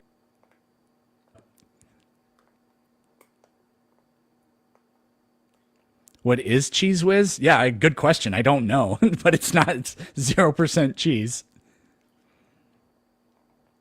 Simpsons? I mean, Simpsons is... It's a very strong case that is the best one. It's hard to... Well, Looney Tunes isn't a show, is it? Is Looney Tunes a show?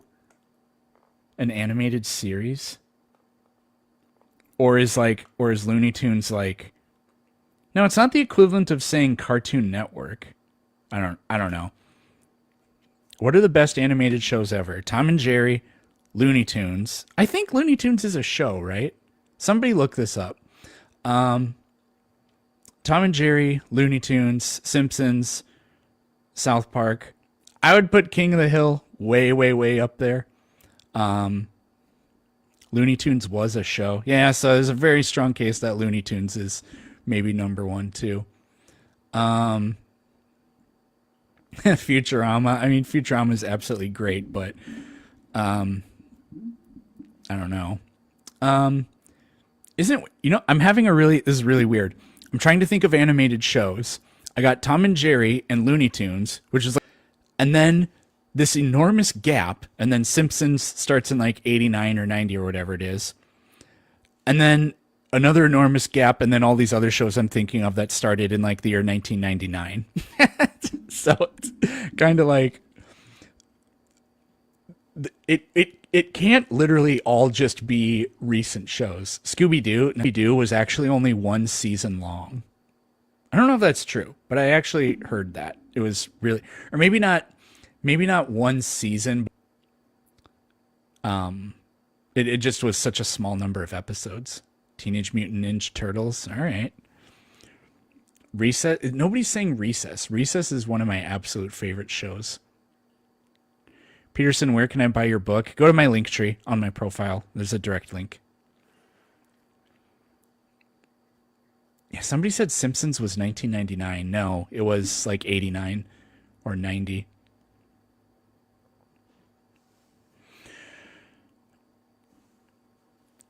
The dude with the football head. Hey Arnold is a very good show. Yes. Rick and Morty. Rick and Morty. I mean, it's pretty good. Rick and Morty is the star that burned brightest and lived the shortest life. Oh, gargoyles. Nobody ever talks about gargoyles. Ren and Stimpy. If you Dexter's Laboratory or Lavatory. No, I never watched Dexter's Lavatory. Never heard of that one. Dexter's Laboratory was great.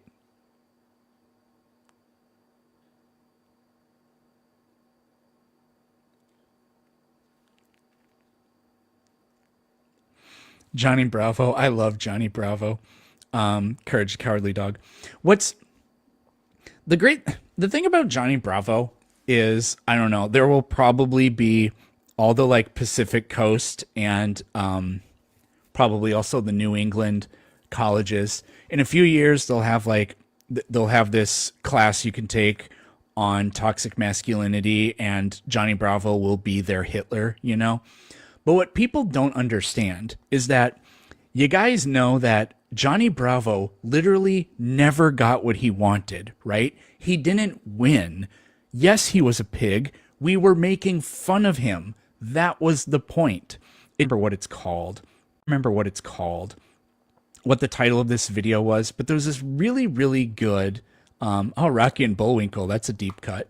There's this really good YouTube video I watched, and it was about King of the Hill, and it was about addressing like racism and stuff like that in King of the Hill. And the guy, nobody is celebrating or condoning or anything like that the character flaws that are in King of the Hill. What it does is it shows you that people are like this, and it actually makes fun of them for being that way. Angry Beavers, I fucking loved Angry Beavers. That's one of my goat shows. Yeah, the theme song is so good. But anyways, people don't understand that.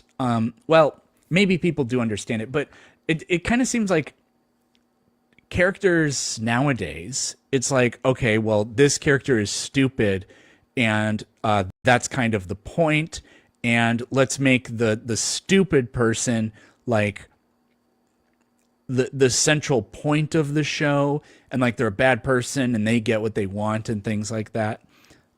Doug is a great show. Yeah. Did you guys know that Patty Mayonnaise, the person that voices Patty Mayonnaise, is in Orange is the New Black in the first couple seasons? I remember when I was in college and I was watching that show, I was like, who the hell is that frail old lady? Because I know that voice. And it took me like 2 episodes to realize it was Patty Mayonnaise. But anyways, Tailspin's a good show. There's only like 2 seasons of Tailspin too.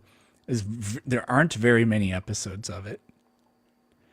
Would Hank Hill be a Trump supporter? Yeah, I think that is the name of the episode where he talks about those sorts of things. So yeah. Invader Zim. I did love Invader Zim. Grr!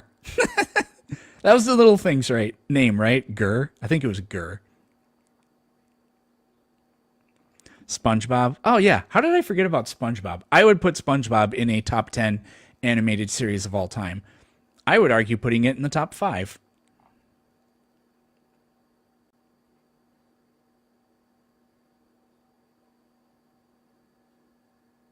Bobby would convince Hank to vote Democrat? I don't think so.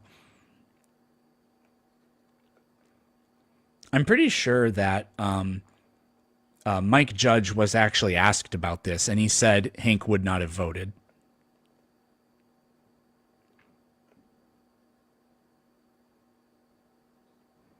That's my purse. I don't know you.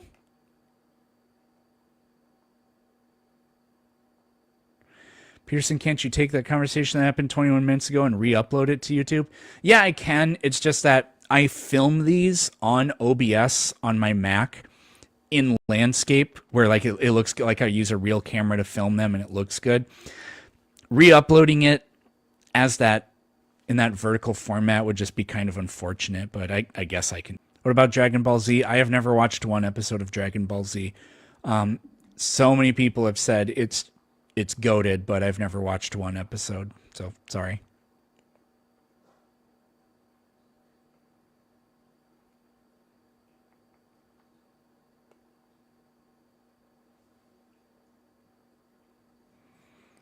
All right. This is what we're here for, conversations. So let's see what happens. Hello? Hello, Peter. Hi, Peterson. I am a big fan. Sorry for my English. I'm a French speaker. I really love your content, and I agree with most of the things that you've said. But there's just one thing that bothers me, and it's about the fact that you're selling your book. You presented your book as a bunch of arguments that you can bring against creationism and flat earthers or people like that. And I feel like it's a bit against the process or the principle of critical thinking, because you're not supposed just to repeat what you've read or what you've heard, and you're supposed to think by yourself. So I feel like there's a bit of contradiction between your book and its purpose, and I just wanted to know what was your point of view about that. I mean, I wrote the book myself. I didn't copy and paste things from my sources into the body of the text for the book. You a book that is concerned primarily with science has to have sources to back up the data. And I mean, using sources that contain scientific data to back up refutations of claims, I don't find that to be subverting the process of critical thinking at all. I mean, all of the thoughts of the book are original thoughts. That's why some parts of the book are so poorly written, because I'm not an author and I'm not a scientist. So I don't know. I mean, without trying to sound like I'm merely preserving my pride, I just really don't agree. Okay, and just to finish, I was just want to know what would you expect from someone who bought your book, and how would you expect him to use it? How would I expect them to use the book? Well, I have no idea. I mean, I think you could probably do a pretty good job of doing what I'm doing if you studied the content of the book. But if you just want to know stuff, like if I didn't do this, but I watched other people that do it, and I literally just wanted to learn science that backs up what I believe in, I'd happily read that book. I mean, that's why I read the books that I do read. Okay, it's clear. That's all. I just wanted to ask. Thank you. No problem. I don't get that. I don't get the interpretation that the book is not undermines critical thinking or anything like that. I don't get that at all.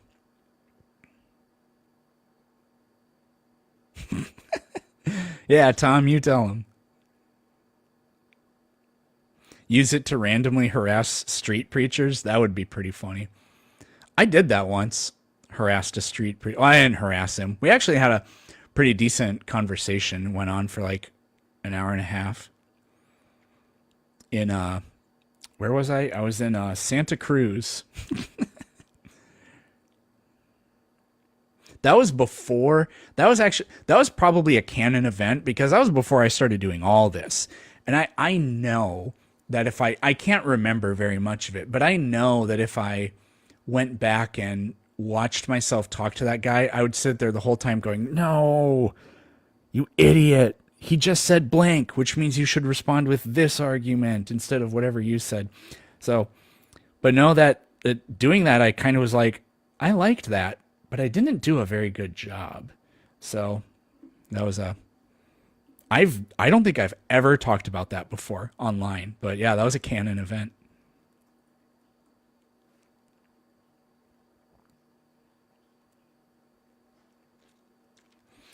Well, I think it's 1:30.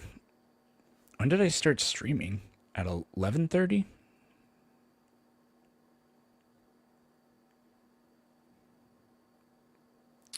I've been going for 2 hours. Yeah, so 11:30.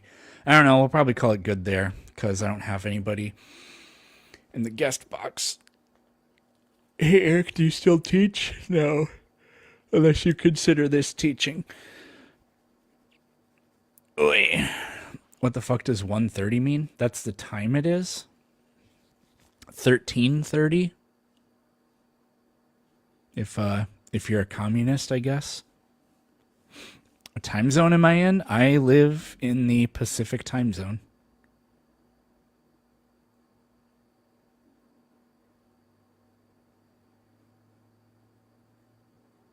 What is? Yeah, that's the best question. Anyways, I'll take one more audience question and then I'm out of here.